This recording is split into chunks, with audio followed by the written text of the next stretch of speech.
দর্শক আসসালামু আলাইকুম ওয়া রাহমাতুল্লাহি ওয়া বারাকাতুহু। আমি কৃষকের বন্ধু মিরাজ বরাবর আপনাদের সামনে আবারও হাজির হয়ে গেছি। প্রিয় দর্শক, আজকে গুরুত্বপূর্ণ কিছু তথ্য আপনাদের সামনে তুলে ধরব। প্রিয় দর্শক, আমার চারা বেচাটা বড় কথা না, কারণ এই বাংলাদেশে আনাচে কানাচে আল্লাহর রহমতে ৩-৪০০ পরিবার চারা দিছি এবং সবাই যে সফল হয়েছে তা না। ৪০০ পরিবারের মধ্যে মনে করেন ৫০টা পরিবার ক্ষতিগ্রস্ত হয়েছে আর বাদ বাকিগুলো সফল। তো প্রিয় দর্শক, আমার শুরু থেকে একটা কথা বলছি যে আমার চারা বেচাটা বড় কথা না, আমার বড় কথা হলে যে অরিজিনাল জাতটা চিনুক বা কোন সময় কোন জাতটা রোপণ করা লাগে। প্রিয় দর্শক, আমি বলছিলাম যে যশোর নাটোর ভাদ্র আশ্বিন মাসে করা যাবে না, আশ্বিন কার্তিক মাসে করা যাবে না।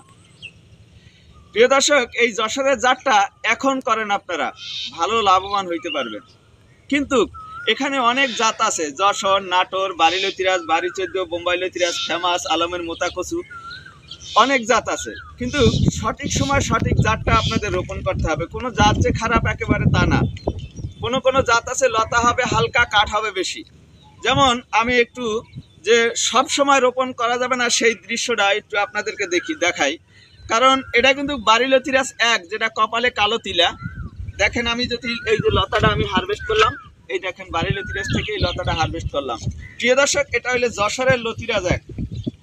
এই দেখেন, এটা হইলে যশোরের লতিরাজ এক।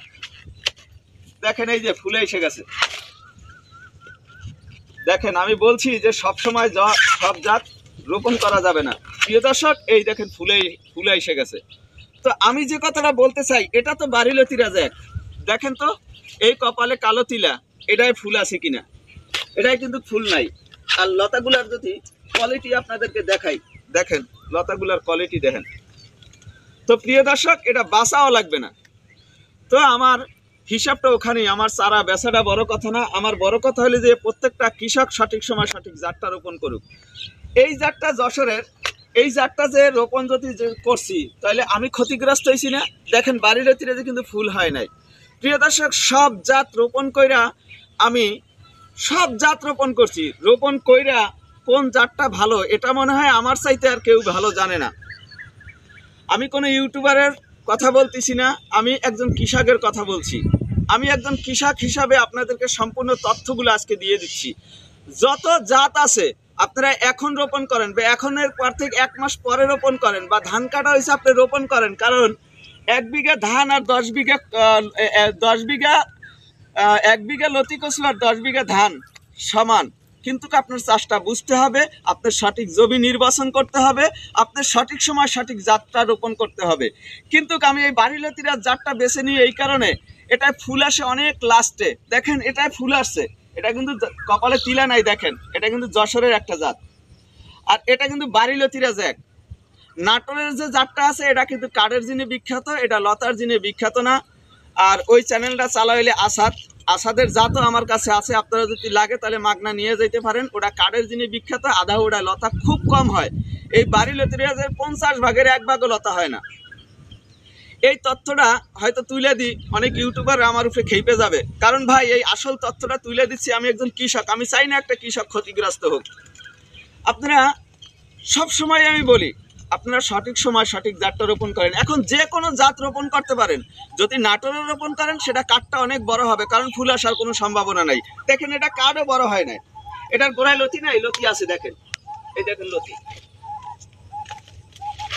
এই দেখেন 2টা লতি, তাও খাটো। এই 2টা লতি তাও খাটো। এটা কিন্তু যশোরের লতিরাজ এক, আর এটা হইলে বাড়ি লতিরাজ এক।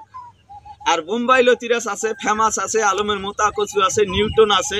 কিন্তু প্রিয় দর্শক, এই সময়টায় আপনি যে কোনো জাত রোপণ করেন, আপনি ব্যর্থ হবেন না, আপনি সফল হবেন।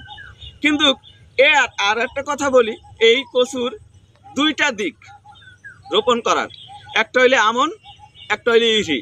তো আপনার এইটা হইলে ইরির সিজন। এই সিজনের আগে লাগাইলে আপনার ফুল আসার কোনো সম্ভাবনা নাই, ফুল আসবে না। আপনারা কখন ক্ষতিগ্রস্ত হন?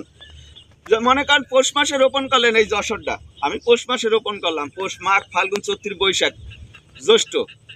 দেখেন 5টা মাসের ভিতরে ফুল এসে গেছে, আমার কি লতা দিছে। আর এই গাছে দেখেন এখনো লতি ভাঙতেছি, এ গাছে কোনো ফুল আসার সম্ভাবনা নাই। আর এ গাছে ফুল আসলেও আরও 2 মাস পরে। তাহলে কৃষক কোনটা দিয়ে সফল হবে, আপনাদের কাছেই আমি প্রশ্নটা করলাম। তো প্রিয় দর্শক, আজকে কথা আর বেশি বাড়াবো না, এই পর্যন্তই। তো চলুন লতিগুলো কেমন হয়েছে দেখে আসি।